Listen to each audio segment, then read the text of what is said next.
ఆగండి, ఆగండి, ఆగండి. ఒక్కసారి ఆగండి, నెట్టేమాకండి. దయచేసి ఆగండి. అద్భుతమైన సాక్ష్యం చెప్తాను. దేవునికి మహిమ కలుగును గాక. అందరికీ మరణాత. అందరూ ఎలా ఉన్నారండి? బాగున్నారా? దేవుని సన్నిధిలో సంతోషంగా ఉన్నారా? దేవుడిచ్చిన ఆశీర్వాదం పొందుచున్నారా? దేవునికి మహిమ కలుగును గాక. అద్భుతమైన సాక్ష్యం అండి. ఒకరు నాకు వాట్సాప్లో మెసేజ్ చేశారు. ఆవిడ 8 సంవత్సరాల నుంచి ఒక ఇంట్లో పనిచేస్తున్నారంట. అలాగే ఇంకొక ఆవిడ కూడా వచ్చారు. ఆవిడ కూడా ఇంచుమించు 3-4 సంవత్సరాల నుంచి ఆవిడ పనిచేస్తున్నారంట. అయితే చెన్నాళ్ళ నుంచి కొన్నాళ్ళ నుంచి ఎందుకో జీతం ఆప్ చేశారంటండి. జీతాలు సరిగా ఇవ్వట్లేదంట.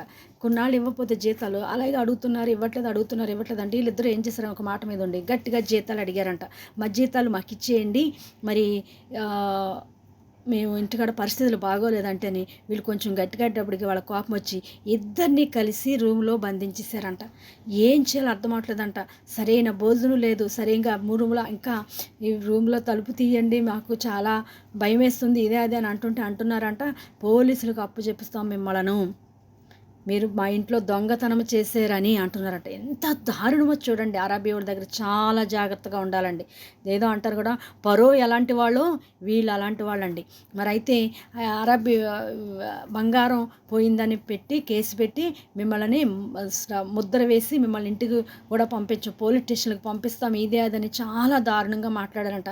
నాకు చాలా ఏడుస్తూ కన్నీళ్లతో మెసేజ్లు పెట్టారండి.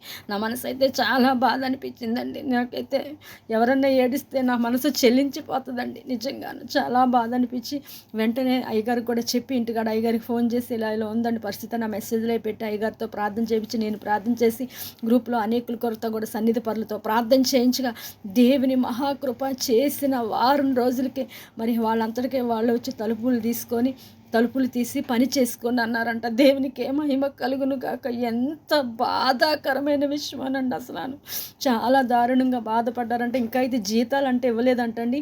ఇవాళ ఇస్తాం రేపు ఇస్తామని ప్రస్తుతానికి అలాగే ఇద్దరు పని చేసుకుంటున్నారంట. మరి దేవుడు వాళ్ళకి త్వరగా జీతాలు ఇచ్చి దేవుని యొక్క చిత్తమైతే వాళ్ళని త్వరగా ఇండియా పంపించేలాగా మీ అందరూ కూడా దయచేసి ప్రార్థించండి. మరి ఎందుకంటే దేవుడు ఆ గదిలో నుంచి బయటికి విడుదల కలగచేశారు. మరి దేవుడు కార్యం ఇంకా గొప్పగా వాళ్ళ ఎడలు జరిగేలాగా మీ అందరూ ప్రార్థిస్తారని మనస్ఫూర్తిగా కోరుకుంటున్నాను. అసలు వాళ్ళైతే అలా ఉంటాం అనుకోలేదమ్మా. దేవుడి కృప మీ ప్రార్థన బట్టి ఈరోజు మేము ఇలాగున్నాం. మళ్ళీ యథాప్రకంగా పనులు చేసుకొని ప్రస్తుతానికి వాళ్ళు ఏమీ అనట్లేదంట. మరి వాళ్ళ జీతాలు కూడా ఇచ్చేసి వాళ్ళ క్షేమంగా ఇండియాలో పంపించేలాగా మీరందరూ ప్రార్థిస్తారని మనస్ఫూర్తిగా కోరుకుంటున్నాను. వాళ్ళ అంశం చూడండి ఎలా పెట్టారు. అమ్మ నీ ప్రార్థనలో శక్తి ఉంది, దేవునికి మహిమ కలుగును గాక. ఆమె నిజమే. ఎంతోమంది చెప్తున్నారు సాక్ష్యాలు, ఇంకా బోల్డ్ సాక్ష్యాలు ఉన్నాయి. సమయం లేక చెప్పలేకపోతున్న. దేవుడు నన్ను క్షమించాలి, మీరు నువ్వు మన్నించాలి. God bless you. మరణాతండి సాక్ష్యము దేవుడు దీవించి ఆశ్రయించను గాక. అందరూ కామెంట్ చేయండి, లైక్ చేయండి. ఆమేన్.